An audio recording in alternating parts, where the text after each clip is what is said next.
Hello, this is Cuckoo. Today I'm going to show you this.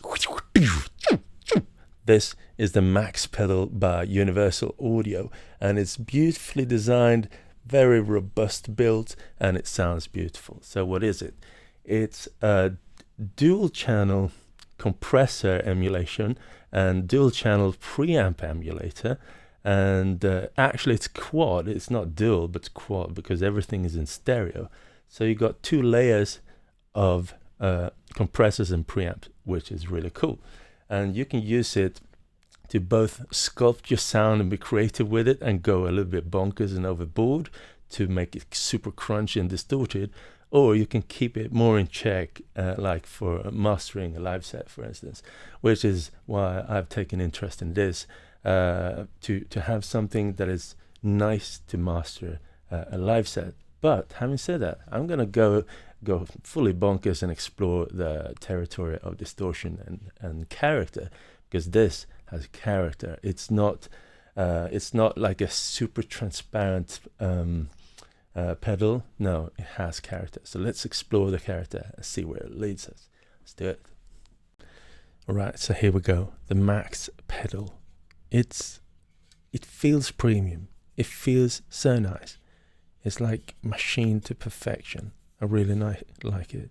And also there's oversized knobs. There's something very nice about it. It's a little bit odd, but I like it. Oversized, fluffy knobs like marshmallows or something. All right, let's plug it in. Right, power on. You power it on by just connecting the power. And then we got the sound source, which in my case is going to be the Digiton. It's a great synthesizer with a super clean and clear sound.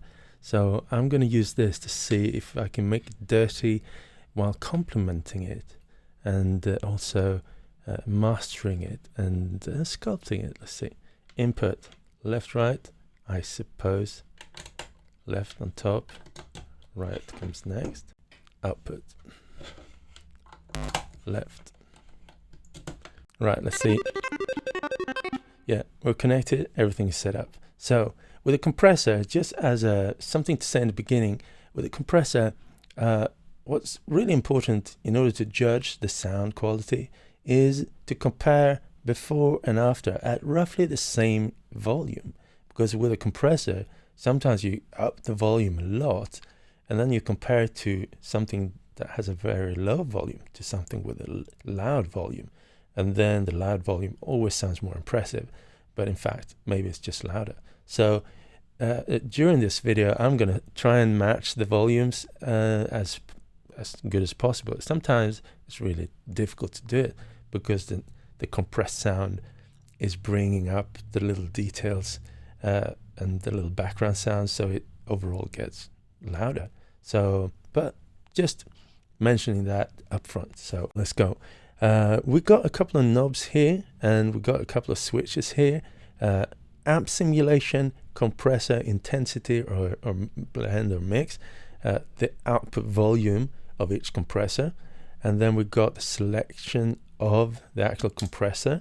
We got three different types: DYNA, OPTO, and FET, and it's the same on both layers of the compressors. And then we got compressor select, but this only affects the state when you're actually having both compressors active at the same time. Then you can select which one you're editing. But if only one is active, even though this is set to select compressor 2, you're still going to edit compressor 1. It's just a convenient kind of user interface. Yeah. And then we've got attack ratio release, which is very typical for compressor controls. But the value of the attack and release, they might be reversed of what you might expect, because that's the way they were implemented on the hardware back in the days, from a high value to a low value, from long to short, which is kind of backwards. But once you know it, and then you never think of it again. So what does it sound like? Let's turn on compressor 1. Compressor intensity, preamp. Let's see what it sounds like. Let's choose the sound here. How about this? Without compressor. a little louder. So I'm gonna start by adjusting the sound a little bit. I can do it by either changing the output volume of compressor 1,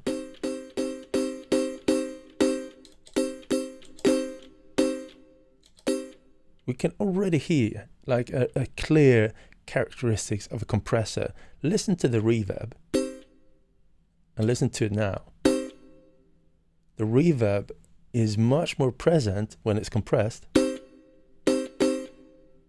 When it's not compressed, it's because the compressor typically brings up the volume of low volume sounds.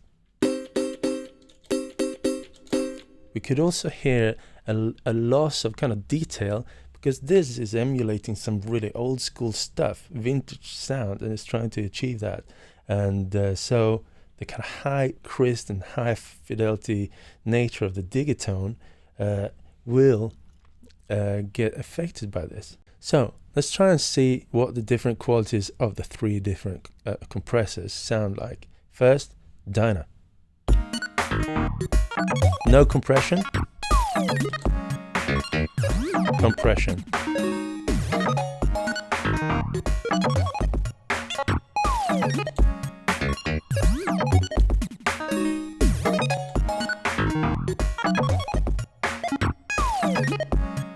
You could definitely hear a sort of a little bit more inner box kind of sound when it's going through the DYNA.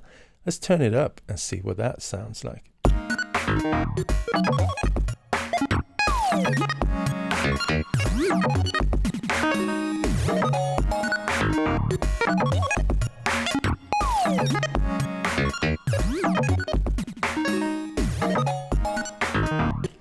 could definitely hear like the work of the compressor. DYNA is a little bit peculiar because it doesn't have any settings. It's just, it has one sound, and it's a one knob compressor, and it sounds like that. It's pretty aggressive, and once you turn up the compression activity, it's yeah, very, very active. Let's listen to it again with that in mind.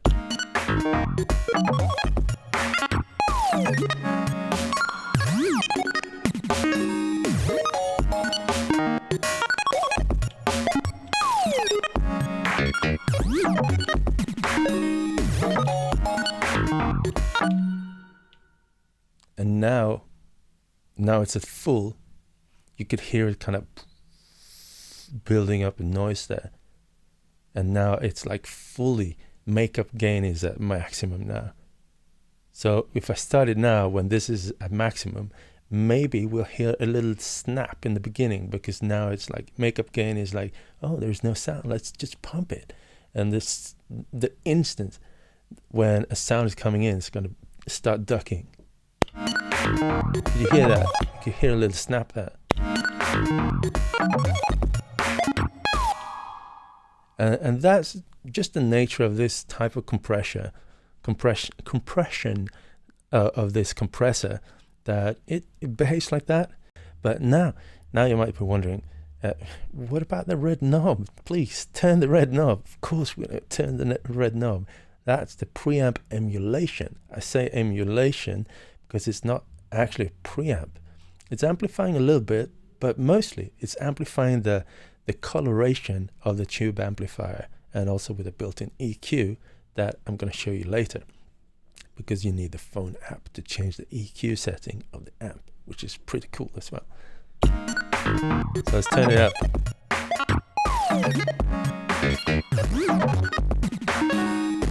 Yeah, it gets pretty aggressive. This is without compression. Fully, now with compression.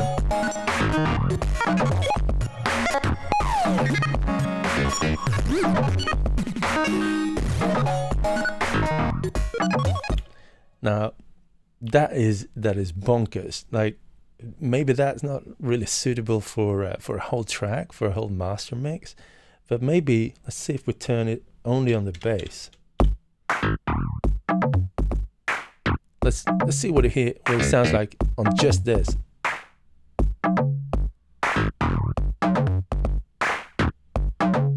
Yeah. And now with that pumping DYNA.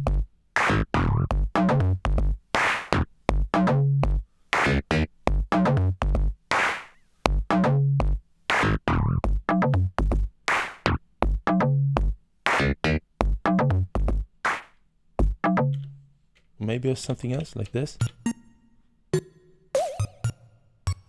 Yeah, this is good. It got reverb and it's like spaced out. Let's see. Giving it texture.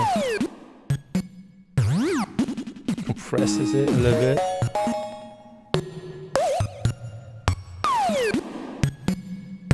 It's like fist.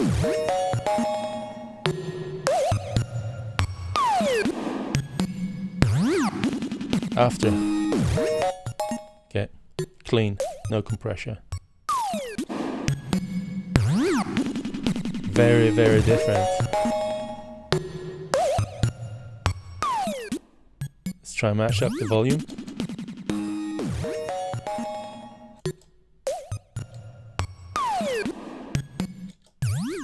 This is one of the cases I told you about, like the background sound and the noise and the distortion and the background, the reverbs and everything becomes a foreground element. So it's very hard to kind of compare before and after at the same level, because it's so much more massive now with the whole compression going on.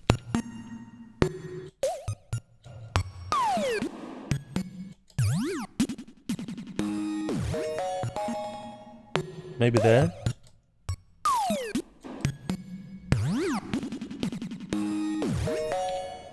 Yeah, so that's a little flavor of both the preamp emulation and the compressor called DYNA. So let's go to the next one, OPTO LA-2A. Let's see what it sounds like. First of all, we can hear that, we can't hear it. And that's just the way it works. We need to turn it up.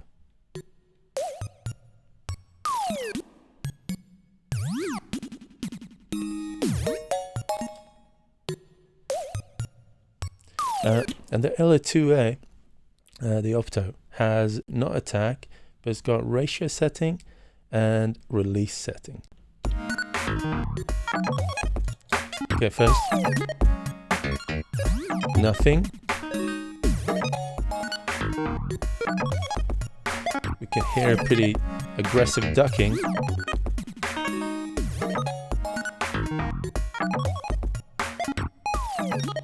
So the release should be long when it's counterclockwise, which means that it moves slower, so it's going to seep in slower, whereas on the right side it's going to be quicker to regain the volume after having ducked, and that will be a more busy kind of sound quality, whereas this will be a more gentle sound quality. So let's try it out and see what it sounds like.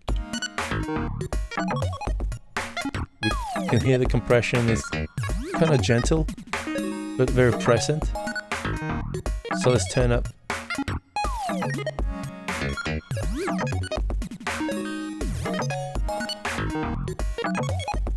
You can hear it kind of working a little bit more here.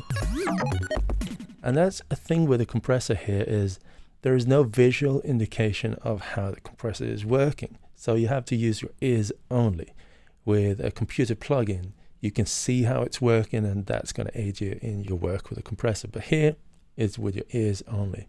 So the ratio, let's change the ratio and see what it sounds like. So basically it's less compression, harder compression, or steeper compression. Yeah, so it's on 20 now. Let's gradually turn it down.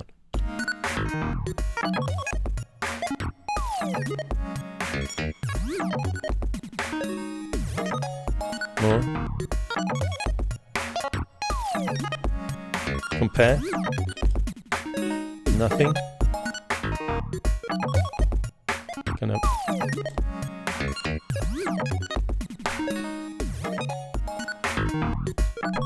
No compression.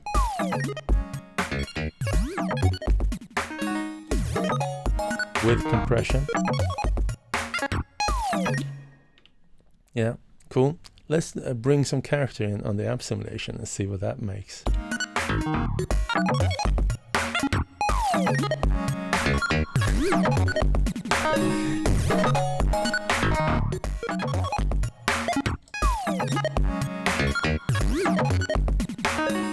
Again, I mean, the amp simulation is very cool, but on a full mix, it will kind of degrade the whole thing a lot, and it becomes very, very messy and dirty and kind of punchy and crazy. So just use it to your advantage when you need that kind of stuff. Cool. Yeah, let's continue to the FET 1176, shall we, and see what it sounds like. So again, gonna take just one track first. Nothing going on. Let's turn on the compressor.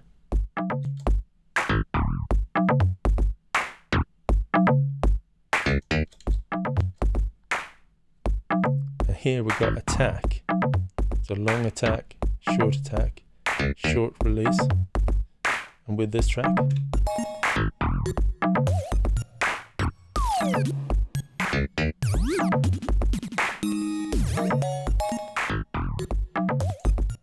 nothing.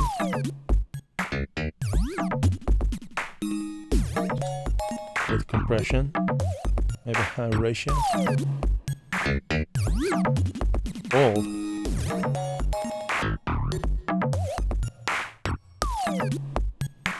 Short attack,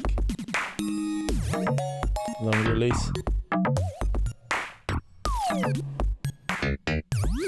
Everything.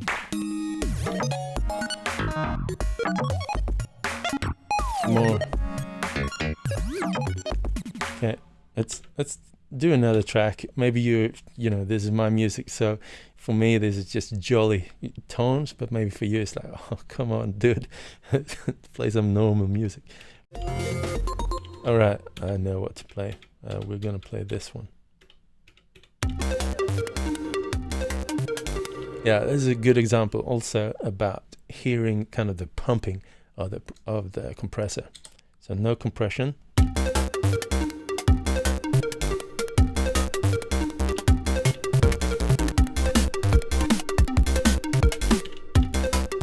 Okay, so now let's listen with the FET 1176.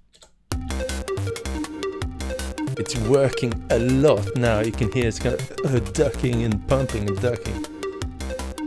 So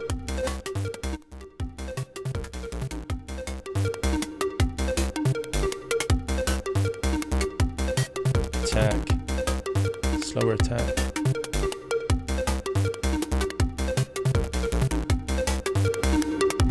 Short release,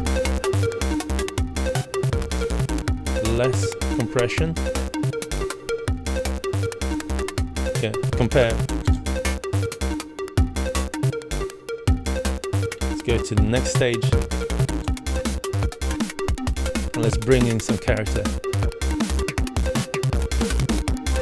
Oh yeah, yeah.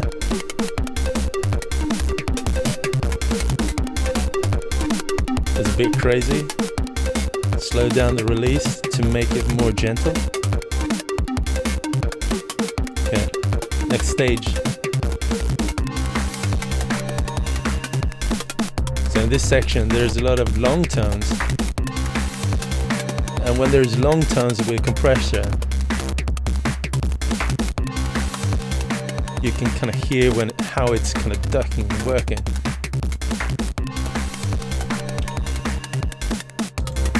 So with no compression. Now I've done I'd say a really good job with mixing it.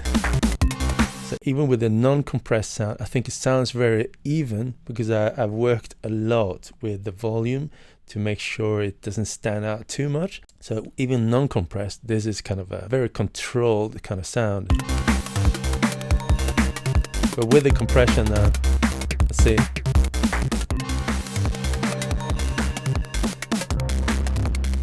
Maybe not compression, it's just preamp, noise, tube, distortion.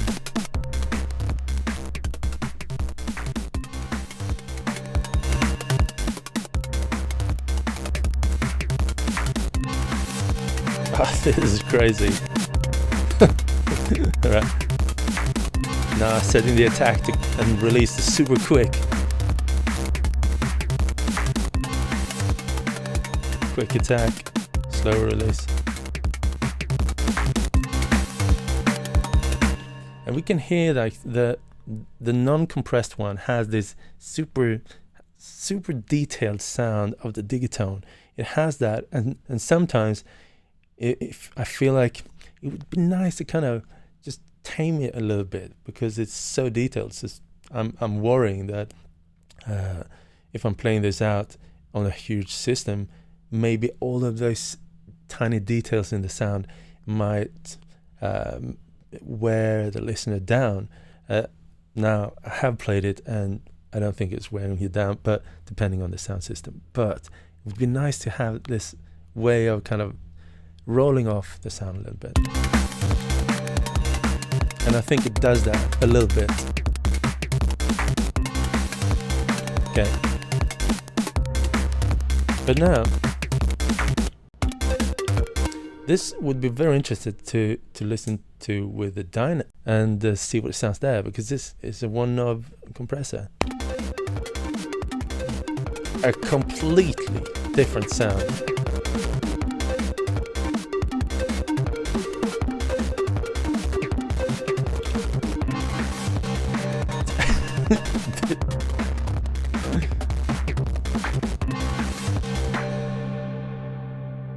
Maybe in this case it'd be wise to turn down the input volume for the compressor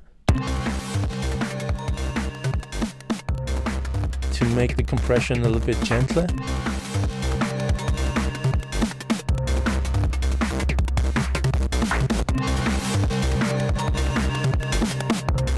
Wow, that's actually pretty cool. Before and after, let's see.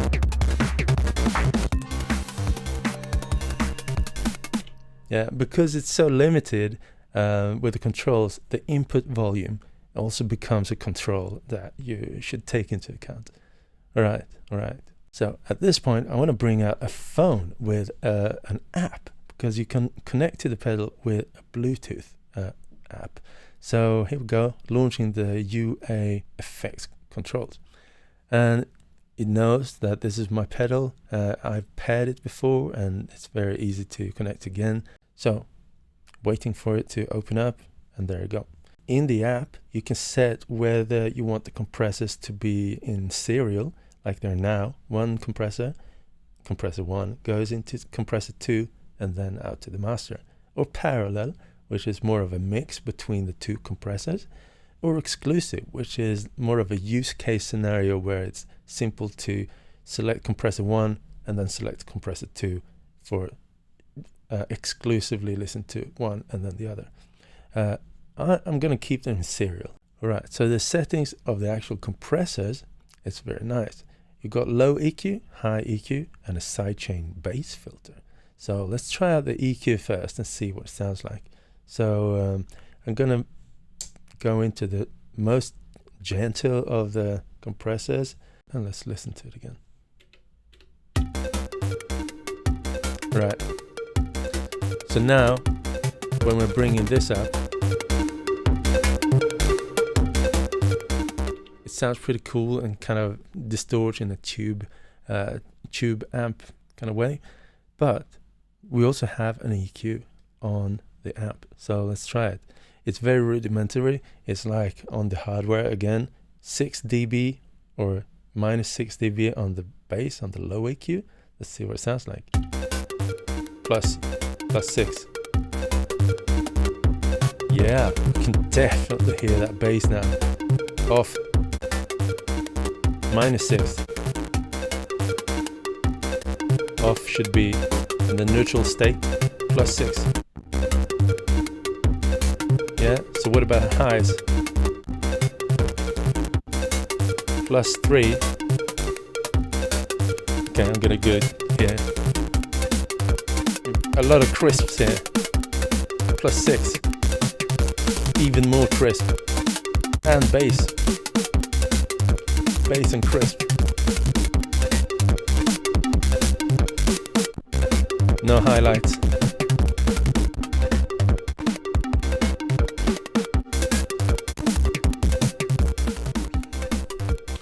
And you can see here it says off if it's in this position, but if you just turn it up just a little bit, you can hear when it engages, and then you can use it as a fairly non-distorting EQ boost. So let's listen to that. There, you could hear it, right? Now it's off. There it is. I think, one of the reasons that I was really interested in this is because I read that the amp simulation is the UA610. Not sure if it's the A or B. Someone said B, but now when I look at the settings here, it's the same as the A, US610A. So maybe it is the 610A and not the 610B. That someone told me. But it's one of my favorite, if not the favorite, amp of mine when it comes to Universal Audio's Apollo interfaces. And I use it a lot when I'm mixing. And it's so cool to have it here in hardware form. Because the bass there, it gives it a real warm, oomphy, cool bass. I just wish I had like a +3 dB bass, because the switch from off to 6 dB is so substantial. So I wish it had kind of a setting in between there. Would be very, very useful, but it doesn't. So this is what it is. Okay.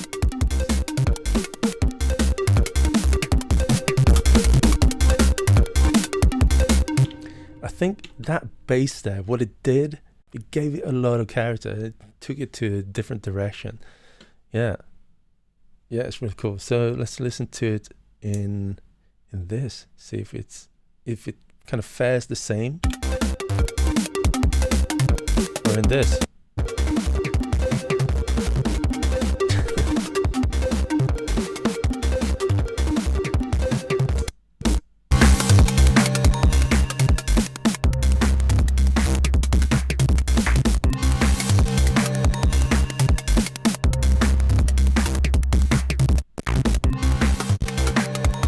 Now is it the flat EQ, +3, +6, +6. Bringing down the input to make it less crazy.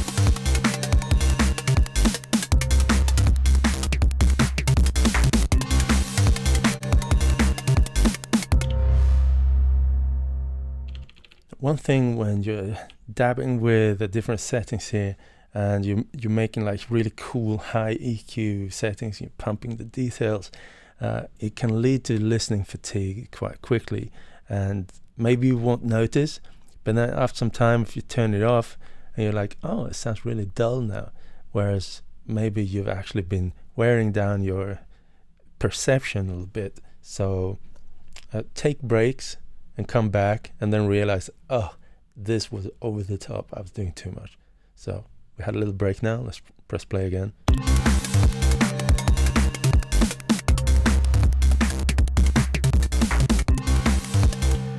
Yeah. So Sidechain Bass Filter, what is that? Let's turn it on and see what it sounds like. You can hear instantly, much lower volume.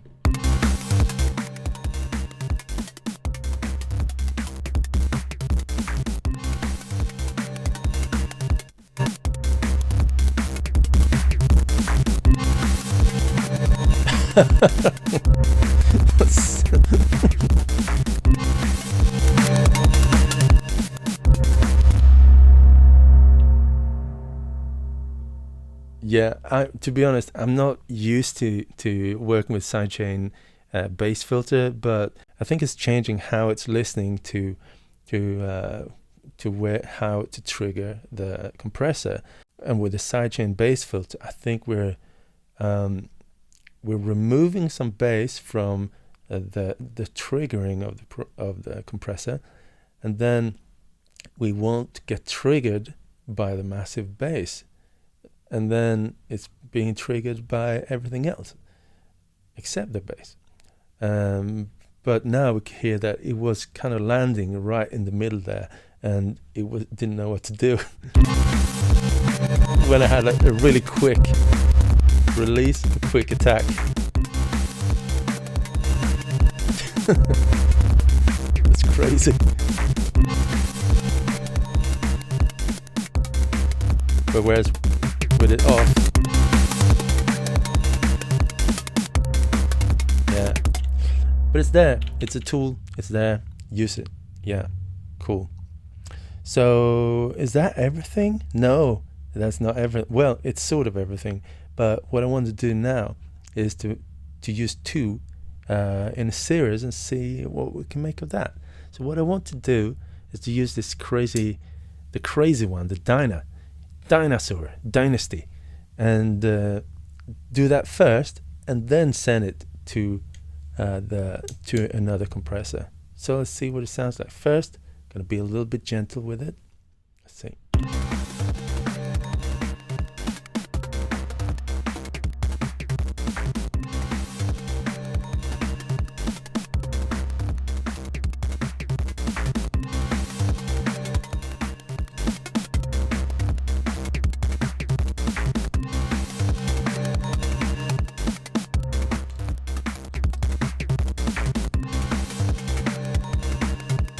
I'm going to turn off the EQ.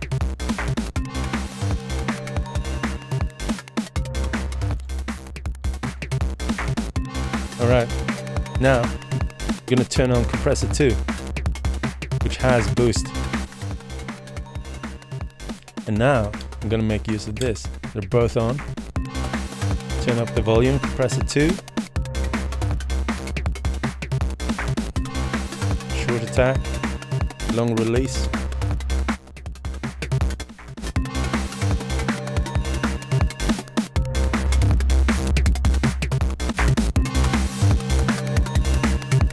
Oh, this is sick.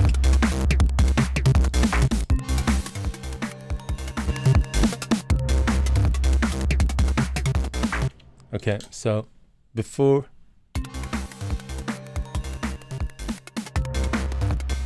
I'm doing what I shouldn't do, comparing low level volume to high level volume.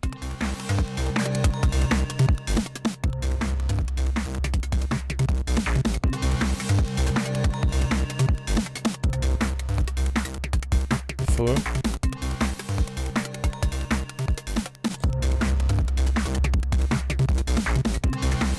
Maybe going overboard with that bass.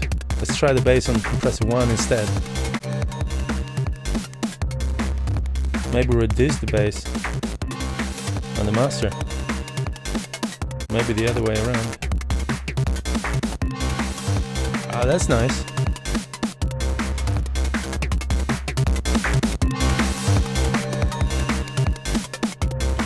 Let's go.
Yeah, how about that? So there you go. This is the max, and you can absolutely run it with a synthesizer. It doesn't have to be a guitar pedal. It could be a synth pedal. And so my take here was that I wanted to go in, see if this could be a nice mastering pedal for performing, because sometimes I want to make sure that I have a good compressor, a good stereo compressor, also with the possibility to have a character in there. And I like the form factor, I like the sound. I wish it also had a totally transparent mode with no kind of vintage sound, but I think it's transparent enough when you want it to be, so you can absolutely use it like so. But I think it shines when you're actually going for that vintage, crunchy, distorted sound. That's where it shines. So as you can hear now in the end of this little performance, I was pumping it. I was going for it, using it more as sort of a live expression rather than just a set and forget little thing. And that's, I think, where I will have the most fun with this. And also because there's so much character, I think it's really cool to use it as something where you sculpt the sounds for when you record tracks and sounds. Yeah, there you go. This was a pleasure. I really like it. I think this is one of these pedals that I'm gonna use. Sometimes you find pedals and they're cool ones and then you don't use them that much, but this one, I have a feeling that yeah, it resonates with me and I really like it. Cool. If you want to support the stuff I do here on YouTube, please consider throwing in some donation over at Patreon. I appreciate it very much. It is my main source of income, so thank you everyone for helping me out in sustaining this channel and my work. And yeah, it's a big help for inspiring me to push and make more and more interesting videos for all of you to enjoy. So thank you for that. I also have a web store where you can purchase sound packs and sample packs, also patches for different synthesizers. So give it a go. Links in the description below. Thank you everyone for listening to my video. Do you listen to a video? Well, in this case, maybe you're watching too. Thank you in any case. See you soon. I'm not sure what my next video is going to be, but if you subscribe, you'll know soon. Peace out, everyone.